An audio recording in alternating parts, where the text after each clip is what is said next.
नमस्कार। मैं विजयपाल सिंह परहार आज पॉलिटी के एक अगले अंक के साथ आया हूँ। बेसिकली क्या है, पिछला जो भी हम लोगों ने पढ़ाया तो जहाँ तक पढ़ा था वहाँ से आगे हम लोग करेंगे। हम थे जो लास्ट हमने छोड़ा था, जो कोर्स जहाँ से छोड़ा गया था वो था समानता का अधिकार। तो हम लोग पढ़ रहे थे समानता का अधिकार।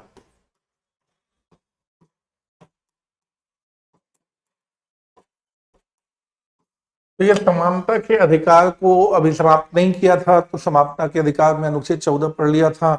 तो अनुच्छेद 15 और 16 ऑलरेडी हम लोगों ने उसमें डिस्कस कर लिया था।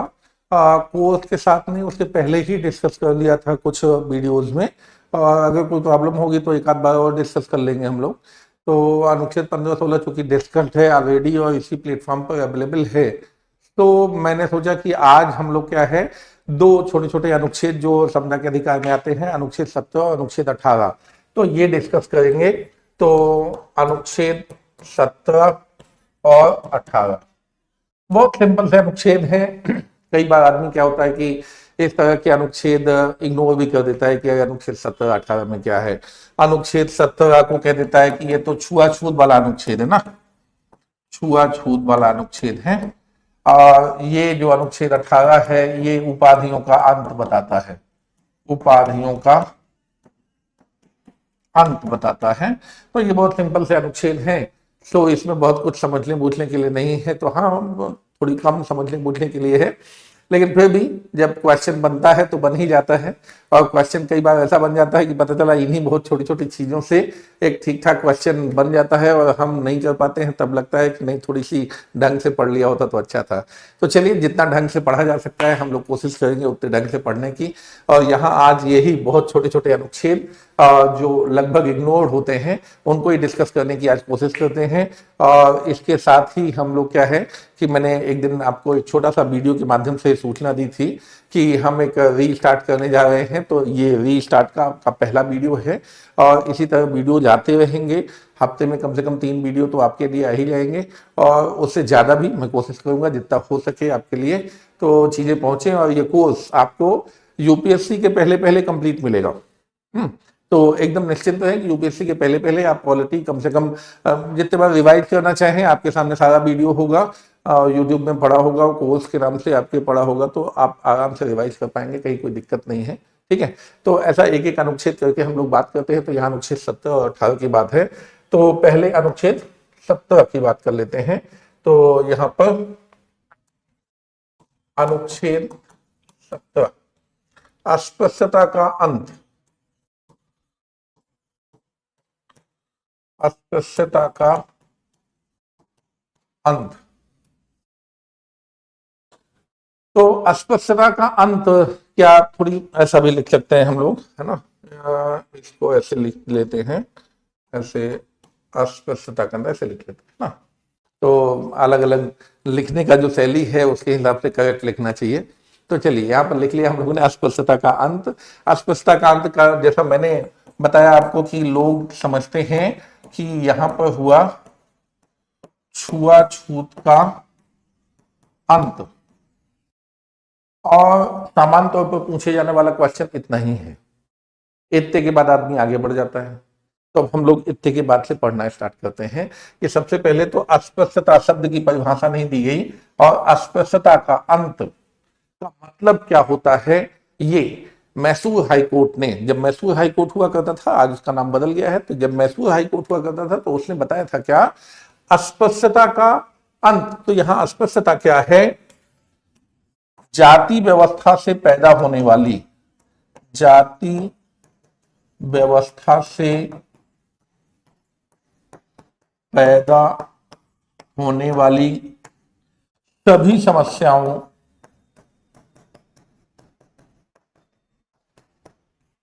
का अंत। तो जाति व्यवस्था से पैदा होने वाली सभी समस्याओं का अंत इसके अंदर इंक्लूडेड है। और जाति व्यवस्था से जो समस्याएं पैदा होती हैं उसमें सबसे बड़ी समस्या छुआछूत है। तो हमारे सामने छुआछूत एकमात्र समस्या नहीं है, जाति व्यवस्था से पैदा हुई एकमात्र समस्या छुआछूत ही नहीं है, और भी बहुत कुछ है ना। लेकिन बात क्या है कि छुआछूत एक बड़ी समस्या है, इसलिए हम अस्पृश्यता का यहां पर सीधा और सिंपल मीनिंग, चूंकि उसके शब्दों से ऐसा निकलता है अस्पर्श करना यानी नहीं छूना, तो उससे हम निकाल लेते हैं कि छुआछूत नहीं करना, केवल इतना ही अर्थ होता होगा। लेकिन इसका अर्थ कहां तक हम इसे विस्तारित कर सकते हैं, चाहे उनके शब्दों को बदलना पड़े, लेकिन अभी चूंकि भाई ये तो शब्दों को बदलना किसका काम है, संविधान सभा का काम है या कम से कम संसद का काम है, तो संसद ये कर सकती या संविधान सभा लिख सकती और बेहतर शब्द लिख सकती। लेकिन बात यह है जो शब्द लिखा उसका हम कहां तक मीनिंग ले जाएंगे, तो हमको मीनिंग ले जाना है जाति व्यवस्था से पैदा होने वाली सभी समस्याओं का अंत, यानी एक तरीके से जाति व्यवस्था का अंत जिस अनुच्छेद में है वो यहां है। अभी आपने एक बड़ा विवाद देखा होगा, यूजीसी जो गाइडलाइन आई, यूजीसी की नई गाइडलाइन थी जो 2026 में लागू होने वाली थी, उनमें समस्याएं पैदा हुई, पूरे भारत में आंदोलन होने लगे कि अगड़ी जातियों के खिलाफ है उनका गाइडलाइन और एक तरीके से जातिवाद को बढ़ा देता है, यानी जाति व्यवस्था को कहीं ना कहीं समाप्त नहीं करता बल्कि जाति व्यवस्था को कहीं ना कहीं और सुदृढ़ बना देता है। तो क्या यूजीसी जाति व्यवस्था को और सुदृढ़ बना देता है कि नहीं, इस बात पर भी हम लोग कभी आएंगे। लेकिन अभी क्या है, पहले इसे समझें थोड़ी सी, क्योंकि ये देखिए क्या है, जैसे उसमें जाति व्यवस्था आई तो यहां जाति व्यवस्था का अंत कहां पर है, अस्पृश्यता का अंत जाति व्यवस्था का अंत है। ठीक है, तो अब यहां पर चलते हैं कि जाति व्यवस्था से पैदा होने वाली सभी समस्याओं का अंत, ये तो हाई कोर्ट ने परिभाषा दे दी, ये संविधान में नहीं लिखी हुई थी। पहली बात तो हमको यही समझ लेना होता है। अब बात होती है कि जाति व्यवस्था का अंत करने के लिए या ये सब काम करने के लिए क्या कोई संसद ने कानून बनाया है।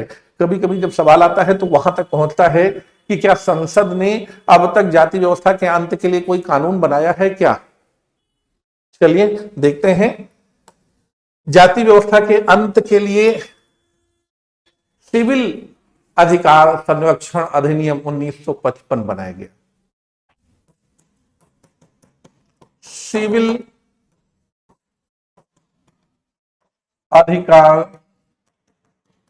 संरक्षण अधिनियम 1955, ये एक अधिनियम बनाया गया।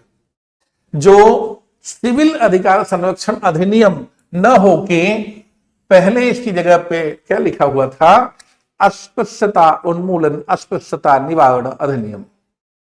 तो अस्पृश्यता के निवारण के लिए यह अधिनियम संसद ने बनाया था।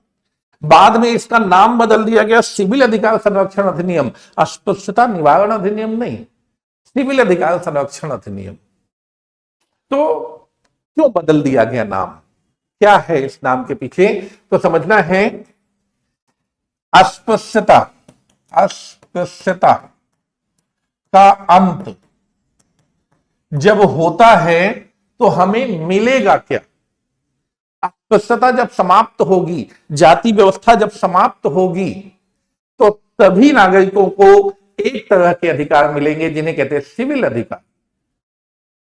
क्या होगा, सभी नागरिकों को एक तरह के अधिकार मिल पाएंगे। अभी सभी नागरिक एक तरह के अधिकार अवेल नहीं कर पाते। ठीक है, अलग अलग समस्याओं के कारण, समस्याएं अलग अलग हैं, सरकार देने की कोशिश करती है, कानून व्यवस्थाएं हैं, लेकिन फिर भी लोगों को नहीं मिल पाते। तो ये कानून कहता है कि जिनको भी ये अधिकार नहीं मिल पा रहे हैं उनके अधिकार का हम क्या करेंगे, संरक्षण। तभी तो ये कानून की जरूरत है, क्योंकि ये कानून है और ये कानून यूजेबल है। इसका मतलब ये है कि कहीं ना कहीं कुछ लोगों को सिविल अधिकार नहीं मिल पाते।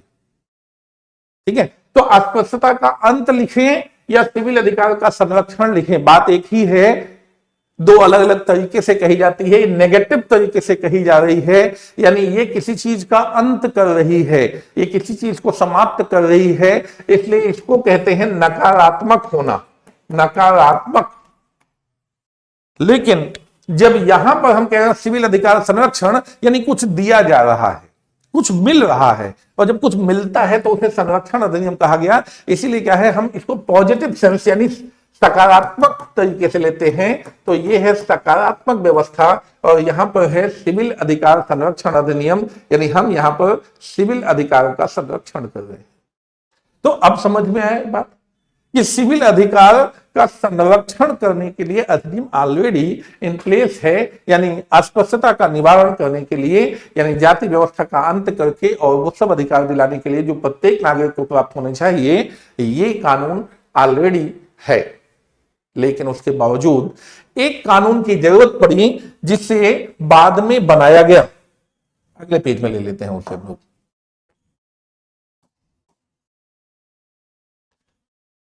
SC ST अत्याचार निवारण अधिनियम 1989। एक और कानून आया, क्या आया? SC ST अत्याचार निवारण अधिनियम 1989। ये कानून भी इसी समस्या को निजात करता है, इसी समस्या से निजात दिलाता है। आप देखिए कैसे निजात दिलाता है। और ये कानून की जरूरत क्यों पड़ी, जब एक कानून ऑलरेडी जो है और जो अस्पृश्यता का अंत करके सिविल अधिकार दिलाता है, तो फिर इस कानून की जरूरत क्या पड़ी? देखिए क्या होता है, कुछ लोगों को जिनको अधिकार नहीं मिला हुआ है ना, उनको अधिकार, जो लोग उनका अधिकार छीनते हैं, उनको कहा गया है कि वो वाला कानून लागू होगा, आप अधिकार छीन नहीं पाएंगे। लेकिन वो सिविल राइट्स को, जब सिविल राइट को प्रोटेक्ट करता है, नागरिक अधिकार को प्रोटेक्ट करता है, और जब किसी को नागरिक अधिकार नहीं मिलता और जो आदमी उसमें अड़ंगा लगाता है या जो संस्था या व्यवस्था अड़ंगा लगाती है, उसके लिए सजाएं की जाती हैं। लेकिन मान लीजिए कि किसी आदमी ने अपने सिविल अधिकार की मांग की, तो केवल किसी ने अड़ंगा नहीं लगाया बल्कि उसके साथ मारपीट कर ली, बल्कि उसको घायल कर दिया, बल्कि उसको मार दिया, मतलब उसको कई तरीके से नुकसान पहुंचाया, उसका घर जला दिया, उसकी एसेट्स जला दिए। अभी अधिकार की बात तो पीछे रह गई, अधिकार मिलेगा नहीं मिलेगा वो तो कहानी हो गई। लेकिन अभी क्या है, मारपीट चालू हो गई, तो ये सेकंड स्टेज चालू हो गई। और हम क्या है, केवल हम अधिकारों का संरक्षण दे रहे थे उस कानून से, हम मारपीट जब हो जाए तो उसका संरक्षण दे ही नहीं रहे थे। तो क्या एक्चुअली में नहीं दे रहे थे? नहीं दे रहे हैं। आईपीसी सेक्शन, आईपीसी जो कानून था, जो अब क्या है, एक नए कानून के रूप में आया है, बीएनएस। बीएनएस भारतीय न्याय संहिता। तो अब ये क्या, भारतीय न्याय संहिता, भारतीय न्याय संहिता किसकी जगह पे आ गई? आईपीसी की जगह पे आ गई। तो आईपीसी में ऑलरेडी, या अब जो बीएनएस है उसमें ऑलरेडी ये चीज मेंशन हो गई कि दो आदमियों के बीच में लड़ाई अगर हो जाए तो उसके लिए प्रावधान ऑलरेडी थे, उनको दंड देने के लिए ऑलरेडी प्रावधान थे। लेकिन यहां पर जो प्रावधान है वो कैसे प्रावधान है, जब दो सामान्य आदमियों के बीच में लड़ाई हो, लेकिन एक कमजोर और एक मजबूत आदमी के बीच में लड़ाई हो, उसके लिए प्रावधान इसमें नहीं है। दो बराबर वाले लोगों के बीच में जब लड़ाइयां होती हैं तो किसको दंड मिले, क्या दंड मिले, उसके प्रावधान तो इसमें हैं। लेकिन एक आदमी को जब कमजोर मान के उसको गाली दी जाती है, उसको मारा जाता है, उसके घर तोड़े जाते हैं, उससे बलात्कार किया जाता है, उसके खिलाफ कुछ किया जाता है, तब उसको संरक्षण देने के लिए कानून नहीं था। इसीलिए आईपीसी के होने के बावजूद हमें एक कानून की जरूरत पड़ी जो ये समझ सके कि SC ST वो वर्ग है जो सदियों से बहुत पिछड़ गया है और उसके कारण कमजोर हो गया है, और जो समाज का ऐसा तबका है जो मजबूत है, वो उन पर अत्याचार कर सकता है, तो उनको उस अत्याचार से निवारण करना है। तो यहाँ एक तबका है जो मजबूत है और एक तबका है जो कमजोर है, और जब एक मजबूत वर्ग जब कमजोर वर्ग पर हावी होता है, तब उसके संरक्षण इससे सही तरीके से नहीं दिए जा पाएंगे। इसीलिए यहां पर संरक्षण की बात हुई। तो आप समझ गए कि हमारे पास कानून है, लेकिन हम उस सेंसिटिविटी के साथ जाना चाहते हैं जिस सेंसिटिविटी के साथ जाना चाहिए न्याय देने के लिए। तो इसके लिए एक ये अधिनियम आ गया। तो हमारे पास दो अधिनियम आ गए। एक सिविल अधिकार को संरक्षण दिलाता है, यानी कोई अगर सिविल अधिकार नहीं लेने देगा या उसमें अड़ंगा लगाएगा या कुछ भी समस्या पैदा करेगा, तो एक तो वो हो गया। और दूसरा चीज हो गया, जब सिविल अधिकार की कोई मांग कर रहा हो और उससे आप उसके विरुद्ध आप अत्याचार करने लगे, तो उससे बचाव के लिए फिर दूसरा ऑप्शन भी अवेलेबल होगा, क्योंकि एक ऑप्शन ऑलरेडी जो अवेलेबल था वो कमजोर था, वो उतना अच्छा प्रोटेक्शन नहीं दे सकता था। तो हमने इसके लिए क्या है, एक स्पेशल कानून बनाया जो फाइनली क्या है, SC/ST एक्ट के नाम से है। तो हमने क्या है, अब तक दो कानून बना लिए, ठीक है, लेकिन इसके बावजूद बहुत सारी जगह में अभी भी कुछ कुछ ऐसा लगा कि अत्याचार अभी भी हो जाता है। क्या SC/ST नहीं, क्या OBC के खिलाफ भी कुछ अत्याचार हो जाता है? क्या कुछ ऐसी जगहें बच गई हैं क्या? या कुछ जातिवादी जाति सूचक चीजें हो जाती हैं क्या? है ना? तो ये सब जो व्यवस्था थी, इसी को समझते हुए UGC ने विश्वविद्यालय कैंपस में किस तरह की समस्याएं होती हैं उनको ध्यान में रखते हुए UGC गाइडलाइन जारी की। तो अभी आगे ना हम लोग अपनी जगह पे कि UGC ने गाइडलाइन क्यों जारी की, इसलिए जारी की कि वो एक कमजोर तबके को संरक्षण देना चाहती है।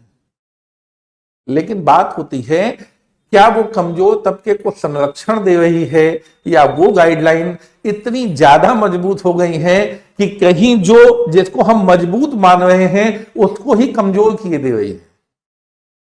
भाई कमजोर को मजबूत करना अच्छी बात है, लेकिन जो मजबूत है उसको कमजोर कर देना या उसको एक तरीके से उसके जीवन को असहज कर देना, ये अच्छी बात नहीं होगी। अगर ये हो जाता है, अगर ये मतलब इस तरह की कोई समस्या मान लीजिए पैदा हो जाती है, जैसा कि ऐसा माना जा रहा है, लोग मान रहे हैं और या जो मीडिया में आ रहा है वो माना जा रहा है, तो अगर ऐसी कोई संभावना भी है तो पक्की बात है कि UGC की गाइडलाइन जो है वो रिव्यू है, वो रिव्यू करना चाहिए। और जैसा माननीय सुप्रीम कोर्ट ने कहा भी कि उसे रिव्यू होना चाहिए। आप देखिए कि उसमें कहीं ऐसी संभावना तो नहीं है कि हम पता चला हम कर रहे हैं कमजोर वर्ग का संरक्षण, कमजोर वर्ग को बचाने की बात कर रहे हैं, हम जातिवाद को हटाने की बात कर रहे हैं, लेकिन कहीं उसकी आड़ में हम कहीं जातिवाद बढ़ा तो नहीं दे रहे। तो माननीय सुप्रीम कोर्ट ने उसमें ऐसी बातें देखी और इसी कारण से UGC गाइडलाइन को दोबारा रिव्यू करने के लिए कह दिया। तो क्लियर हुआ हम कहां पर हैं। अनुच्छेद 17 को बहुत डीप समझने की जरूरत है, एक बहुत ही सेंसिटिव मुद्दे से जुड़ रहा है अनुच्छेद 17। तो इसलिए ऐसे अगर आप समझ पाते हैं तो ये अनुच्छेद 17 है जिसको हमने क्लियर कट तरीके से आपके सामने रखा। होपफुली आप लोगों को क्लियर हुआ होगा। तो अनुच्छेद 17 की कहानी यहां तक, ठीक है। और डिस्कस अगर करना हो, जैसे इसमें क्या है, मेल्स का क्वेश्चन भी बन सकता है और प्री का क्वेश्चन भी बन सकता है, तो क्या बन सकता है उस तक चर्चा तो हो गई। कैसे क्या लिखा जाएगा वो तो एक अलग विषय होगा, लेकिन जो मतलब क्वेश्चन तक आपकी पहुंच है वो यहां तक हो जाएगी। तो अनुच्छेद 17 जहां तक समझना चाहिए वहां तक हम लोग समझ गए, ठीक है। तो होपफुली ये काम आएगा। फिर अनुच्छेद 18 में हम लोग चलते हैं। तो मैंने कहा छोटे छोटे अनुच्छेद हैं, तो अब अनुच्छेद 18 में चल लेते हैं। चलिए देखिए अनुच्छेद 18, उपाधियों का अंत।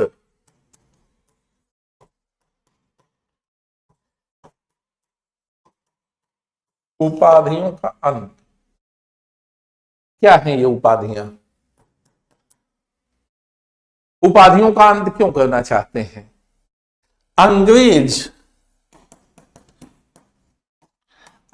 जो थे वो भारतीय जो व्यवस्था थी उसमें सामंतशाही व्यवस्था ला रहे थे। सामंतशाही व्यवस्था, सामंतशाही व्यवस्था को पैदा करने के लिए वो क्या कर रहे थे? उपाधियां दे रहे थे। और इससे क्या पैदा होता है? ऊंच नीच का विभेद पैदा होता है। जो सामंत हैं, जो सक्षम है, वो उच्च वर्ग है, बाकी सब निम्न वर्ग है। तो ये सामंतशाही व्यवस्था को पैदा कर रहे थे, क्या करके? उपाधियां देके। तो अंग्रेजों को तो भगा दिया, लेकिन क्या हम अब उपाधियां देंगे? तो हमने स्पष्ट कहा नहीं जी, ऐसा कोई समस्या अगर होगी तो हम उपाधियों का अंत, यानी हम उपाधि नहीं देंगे। भारत सरकार कहती है हम उपाधि नहीं देंगे। पहला, भारत सरकार का क्या स्टेटमेंट है? हम उपाधि यानी संविधान कहता है कि भारत सरकार यानी भारत की व्यवस्था में कोई भी ऐसी व्यवस्था नहीं होगी जो कोई उपाधि देती होगी, एक बात। दूसरा, विदेश से यदि आप कोई उपाधि मिलती भी हो, क्या पता वो हमारा समाज तोड़ने की कोशिश कर रहे हो, तो पूछ लीजिएगा भारत के राष्ट्रपति से अनुमति लगेगी कि ये वाली उपाधि लेनी चाहिए कि नहीं लेनी चाहिए, क्योंकि अगर आपने लिया और उससे भारतीय समाज पर नकारात्मक असर पड़ता है तो हम नहीं लेने देंगे। तो क्या उपाधियों से सकारात्मक भी कोई असर पड़ता है? हाँ, पड़ता है ना। शिक्षा में उपाधि देंगे तो उससे पॉजिटिव इंपैक्ट पड़ता है, शिक्षा को बढ़ावा मिलता है। जो मेहनत करके शिक्षित होता है वो समाज को आगे ले जाने का काम करता है, इसलिए शिक्षा में उपाधियां देंगे। बहादुर लोग चाहिए, देश को बचाने के लिए, देश को किसी भी समस्या से बचाने के लिए बहादुर लोग चाहिए, इसलिए सेना में उपाधियां दी जाएंगी, सैनिक उपाधियां दी जाएंगी। तो यह अपवाद है कि जो पॉजिटिव इंपैक्ट डाले समाज में, जो समाज को बेहतर दिशा में ले जाए, वैसी उपाधियां तो ओके हैं, लेकिन वैसी उपाधियां जो अंग्रेज देते थे उन उपाधियों को हमने यहां मना कर दिया कि ये वाली उपाधि तो नहीं चलेगी। तो क्लियर हुआ उपाधि मना क्यों की हमने, क्योंकि इस पर भी क्वेश्चन आ सकता है। तो जब आप लिखेंगे, पढ़ेंगे या जब आंसर लगाएंगे प्री में, तो इन सब चीजों का ध्यान रखना है। अब बात होती है उपाधियों का अंत। तो अब हमारे यहां आ गया कि हम लोग तो भाई भारत रत्न या पद्म पुरस्कार ये सब देते आए हैं, भारत सरकार तो ये देती आई है। कुछ लोगों ने कहा ये भी तो उपाधियां हैं, संविधान ने नहीं कहा, संविधान में नहीं था, संविधान में उपाधि शब्द की परिभाषा भी नहीं है, ठीक है। जैसे अस्पृश्यता की परिभाषा नहीं, उपाधि शब्द की भी परिभाषा नहीं, लेकिन उन्होंने कहा उपाधियों का अंत, ठीक है। और जो अपवाद है वो मैंने बता दिया। लेकिन अब बात होती है कि उपाधि क्या है, इस पर तो बहस हो ही सकती है क्योंकि परिभाषा नहीं है।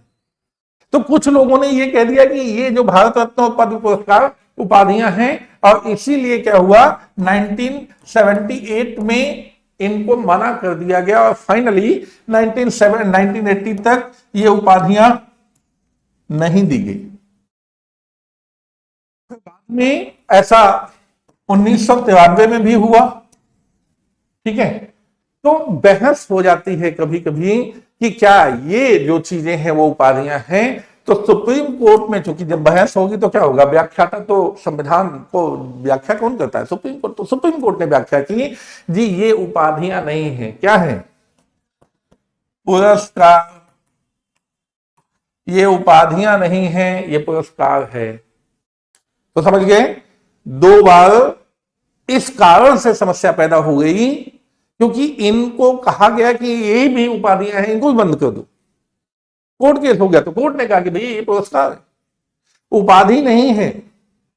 तो उपाधि का क्या मतलब होता है, उपाधि नाम के आगे पीछे लगाई जा सकती है, प्रत्यय उपसर्ग की तरह नाम के आगे पीछे लगाई जा सकती है और वो वंशानुगत चलती है। उनमें ये भी एक विशेषता होती है कि राय साहब का लड़का राय साहब, राजा का लड़का राजा, वंशानुगत तरीके से चलती है। सामंत व्यवस्था तो ऐसी है ना, तो वंशानुगत तरीके से चलती है।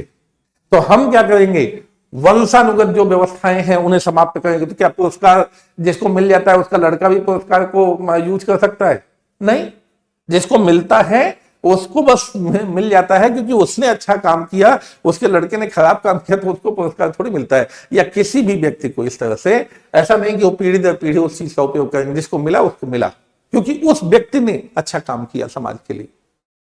तो यहां पर समझ में आया कि पुरस्कार अलग हैं, वो नाम के आगे पीछे भी नहीं लगाए जाते। हाँ, कभी कभी कुछ लोग कहते हैं जैसे भारत रत्न सचिन तेंदुलकर, ऐसा कह देने में कोई बुराई नहीं है, इसीलिए संसद ने अब तक इस पर कोई कानून नहीं बनाया और न बैन लगाया है। हाँ, निर्देश दिया है कि भाई क्या है, इनको उपाधियों को, चूंकि उपाधियां नाम के आगे पीछे लगाई जाती हैं, इसलिए इन पुरस्कारों को नाम के आगे पीछे लगा के उस तरह से उपाधियों की तरह से उपयोग मत कीजिए। कभी अगर इसका दुरुपयोग होगा तो हो सकता है संसद कभी कानून बनाए, लेकिन अभी तक कोई कानून बनाने की आवश्यकता नहीं पड़ी। जितने भी मूल अधिकार हैं सबको इंप्लीमेंट करने के लिए क्या होता है, संसद कानून बना सकती है। यदि उसको लगे कि जितना संविधान में लिखा है उतना सफिशिएंट नहीं है तो कानून बना सकती है। अदरवाइज अगर वो कानून ना भी बनाए तो जितनी चीजें लिखी हैं वो ऑलरेडी इंप्लीमेंटेड हैं और कोर्ट से ली जा सकती हैं। लेकिन अगर उसको और डिटेल करना हो तो संसद कानून बना सकती है, अनुच्छेद 35 कहता है। लेकिन बात क्या है, संसद ने इस पर कोई कानून नहीं बनाया और ये जो चीजें हैं ये अब इस तरीके से सुप्रीम कोर्ट ने बता ही दिया कि ये पुरस्कार हैं तो ये पुरस्कार दिए जाते हैं। अब कोई समस्या इन पुरस्कारों को देने में नहीं है। तो पुरस्कार हैं जो दिए जा रहे हैं और कब कब ये बीच में रोके गए, तो मैंने कहा 2 बार रोके गए हैं पुरस्कार। तो इस तरीके से इनके बारे में जानना है और उपाधियों के बारे में जानना है कि उपाधियां दी जाती हैं या नहीं दी जाती। लेकिन एक चीज ध्यान रखिए, संविधान के अंदर उपाधियों का कोई परिभाषा नहीं दी गई है। ठीक है, तो उपाधियों के बारे में जो जानकारी, जो जिस तरह की जानकारी आपको चाहिए, तो ये कुछ इस तरह की जानकारी। अब कुछ मॉडर्न चीजें समझिए, हम किसी भी ऐसी चीज को नहीं देना चाहते, मतलब अब उपाधि की बात होगी ना, तो आप समझिए हम कोई भी ऐसी चीज नहीं करना चाहते जिससे लोगों में अंतर पैदा हो। जैसे कोर्ट के अंदर कहा जाता था माई लॉर्ड, न्यायाधीश जी को कहा जाता था माई लॉर्ड, तो कहा गया माई लॉर्ड कहने की परंपरा छोड़ दीजिए, मतलब ये विभेद पैदा करती है तो ऐसे शब्दावलियों का प्रयोग मत कीजिए। राष्ट्रपति और राज्यपाल के लिए महामहिम शब्द का उपयोग होता था, तो राष्ट्रपति जब प्रणब मुखर्जी थे उन्होंने कहा महामहिम शब्द का उपयोग बंद कीजिए। तो देख रहे हैं क्या, केवल उपाधियां जो सरकार ने दी हैं वो नहीं, बल्कि वो सब शब्दावलियों को भी कहीं ना कहीं रोका जा रहा है जो समाज में कहीं ना कहीं भिन्नता लाती हैं, कहीं ना कहीं विभेद पैदा करती हों, तो उनको भी रोका जा रहा है कि भाई ये समानता के लिए कहीं ना कहीं दिक्कत पैदा कर रही है। ठीक है, तो राष्ट्रपति या राज्यपाल को महामहिम अभी भी लोगों के दिमाग में है तो महामहिम कह देते हैं, लेकिन महामहिम न कहने वाली व्यवस्था चल पड़ी है। और माई लॉर्ड ने कह के आप सर कह सकते हैं, जज साहब कह सकते हैं, या और जो भी भाषा में आप कह सकते हैं वो कह सकते हैं। तो ये कहने की परंपरा नई परंपरा चली है। और क्या हुआ है, अधिकारियों को एक बत्ती लगी गाड़ी दी जाती थी, वो एक बड़ा शौक होता था लोगों को कि हम जब एक ऑफिसर बनेंगे तो एक ऐसी गाड़ी मिलेगी जिसके ऊपर ऐसी बत्ती घूमती रहेगी। वो बत्ती भी उतरवा ली गई। क्यों? समाज, आम लोगों और इन अधिकारियों के बीच में ये विभेद पैदा कर रहा था, तो हटा दिया गया। तो समझ में आई बात कि जितनी चीजें और भी विभेद पैदा करेंगी उन्हें उपाधियों की तरह आपको दिया गया है कि नहीं दिया गया है, लेकिन कोई भी चीज अगर विभेद पैदा करती है तो वो इसी अनुच्छेद के अंतर्गत आती है और समाप्त की जाएगी। तो अनुच्छेद 18 इन डिटेल आप लोगों ने समझ लिया। तो अनुच्छेद 17 समझा, अनुच्छेद 18 समझा, मैंने डिटेल में समझाया। उससे अगर कोई लगता हुआ मेंस का क्वेश्चन बनता हो या प्री का क्वेश्चन बनता हो, मेरे ख्याल से इस डिस्कशन से बाहर नहीं जाएगा। ठीक है, अगर कुछ जाता होगा तो फिर किसी और वीडियो के माध्यम से उन चीजों को भी एसोसिएट करेंगे, लेकिन मेरे ख्याल से जो आज तक का डिस्कशन है देन डन। तो आज का ये वीडियो भी इसी के साथ डन। ठीक है, हम लोग अगले वीडियो में मिलेंगे और अभी हम वीडियो के माध्यम से मिल रहे हैं, लेकिन जल्दी ही लाइव क्लास के माध्यम से मिलेंगे। क्योंकि बहुत दिन बंद था, मतलब मैंने कहा कि बहुत दिन से चैनल में मैं वीडियो नहीं डाल पा रहा था या मैं लाइव नहीं आ रहा था, उसकी वजह से थोड़ी सी गैप पैदा हुआ है। जल्दी ही गैप भर के और फिर हम लोग रेगुलर मिलते रहेंगे। और क्या है, एक नया वेंचर भी जल्दी ही आपके सामने आ रहा है, नेक्स्ट जेन आईएएस।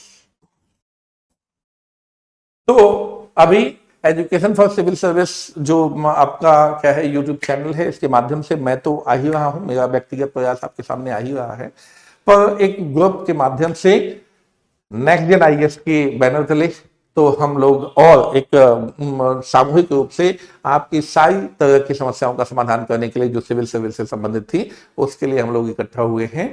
तो बहुत जल्दी इस YouTube चैनल पर भी मैं और मेरे साथियों के साथ में आऊंगा और आपको आपके लिए एक कंप्लीट होलिस्टिक तमाम सारे कोर्सेज लेके जो भी आपकी नीड को फुलफिल करे वो लेके मैं उस पर आऊँगा। तो ठीक है, तो इस वादे के साथ कि ये भी चैनल और ये भी चीज़ें चलेंगी और ये ऑनलाइन और ऑफलाइन दोनों मोड पर काम करेगा। तो इस तरीके से क्या है, आपकी जिस भी मोड से जुड़ना चाहें ऑनलाइन या ऑफलाइन, और जो भी आपको सिविल सर्विसेज में जिस तरह के भी कोर्सेज की नीड होगी वो सब तरह के कोर्सेज इसमें डिजाइन किए जा रहे हैं, तो वो सब तरह की चीज़ें मिलेंगी। और जल्दी हम लोग उस यूट्यूब चैनल पर जो नेक्स्ट जेन IAS के नाम से आपको चैनल मिलेगा, उस पर हम लोग जल्दी ही आएंगे और घोषणा करेंगे। तो वो सब टीचर जो आप लोग परिचित हैं जिनसे, वो सब आप लोगों को उस पर मिलेंगे और आपको उसके आगे गाइड करेंगे। और मैं इस चैनल के माध्यम से जो मेरा अपना व्यक्तिगत प्रयास है वो तो मैं इस चैनल के माध्यम से लाता ही रहूंगा। तो दोनों का मैंने कहा सेपरेशन आपको बता दिया कि जो एजुकेशन फॉर सिविल सर्विसेज है वो मेरा व्यक्तिगत प्रयास है और मैं व्यक्तिगत प्रयास से जो कर सकता हूं वो मैं करूंगा। लेकिन एक केवल व्यक्तिगत प्रयास से सब कुछ नहीं हो पाता, इसलिए एक सामूहिक प्रयास है। तो सामूहिक प्रयास नेक्स्ट जेन IAS के नाम से आएगा और इसी नाम से यूट्यूब चैनल भी आएगा, नेक्स्ट जेन IAS दिल्ली के नाम से, बल्कि है ना, दिल्ली के नाम से, नेक्स्ट जेन IAS दिल्ली के नाम से आपका एक यूट्यूब चैनल होगा। तो जल्दी आप तक वो सब चीजें लाएगा जो सामूहिक तौर पे जरूरत है, तो वो सब चीजें लाएंगे। तो इसी के साथ इस वीडियो में इतना सब कुछ देखने के लिए धन्यवाद। होपफुली कि आप लाइक और शेयर करेंगे और हमारे इस चैनल को प्रमोट करेंगे, और साथ में इस एफर्ट के साथ भी आपको जो बेनिफिट होना चाहिए वो होगा। तो फिर मिलेंगे अगले वीडियो में, तब तक के लिए थैंक यू वेरी मच।